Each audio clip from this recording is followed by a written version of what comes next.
গত ঈদের মতো এবার ঈদও আমরা সেনাবাহিনীরা মাঠে বিভিন্ন জায়গায় আছে, স্পেশালি বাস স্ট্যান্ডে, যাতে অতিরিক্ত কোনো ভাড়া কোনো যাত্রী থেকে না নেওয়া হয়। আমি বলতেছি কি বিআরটিএ 4 টাকা, আপনার কোম্পানি বুঝুন স্ট্যান্ড বুঝুন, আপনার বিআরটিএ 4 থাকতে হবে। সেক্ষেত্রে আমাদেরকে বিআরটিএ 4 টাকা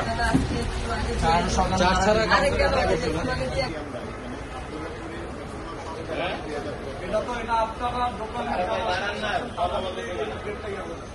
এই রেটটা ফিক্স করেছে।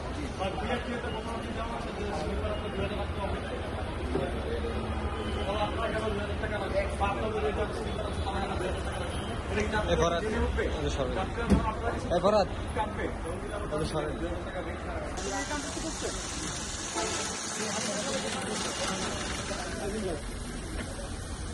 প্রত্যেকবার ঈদযাত্রার মধ্যে এবার ঈদযাত্রা সেনাবাহিনী এখানে আছে, সেনাবাহিনী অভিযান পরিচালনা করবে। কারণ আমাদের মেইন টার্গেট হলো যে জেলার উদ্দেশ্যে করে যাচ্ছেন সেখানে বিআরটিএ মনোনীত যে বাস ফেয়ার এর চেয়ে যদি 100 থেকে 200 টাকা বেশি রাখা হয় সেক্ষেত্রে আমরা অ্যাকশন নিতে হবে। আপনি আপনার ঠিক আছে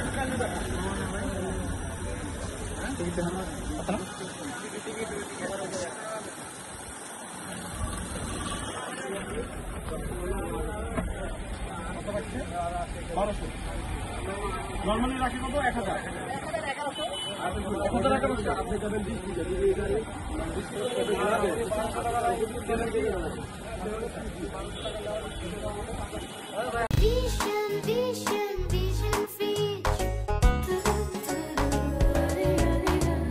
সেনাবাহিনী কার্যক্রম এখানে দেখেছেন। সেনাবাহিনী এই সকল অতিরিক্ত ভাড়া আদায়ের ক্ষেত্রে কঠোর অবস্থানে আছে। সেক্ষেত্রে আপনার কিভাবে 200 টাকা এক্সট্রা রাখছেন?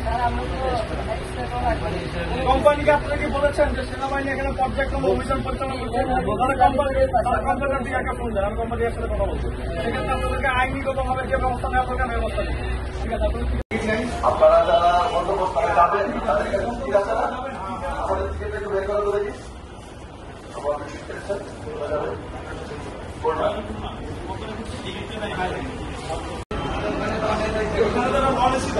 এই চারটা আমরা হচ্ছে আমার ফোনে আছে, এই চারটা আমি দেখে এরপর এখানে তবে আপনারা যে এসি কার্ড 1000 টাকা চাপ পাচ্ছেন, 1000 টাকা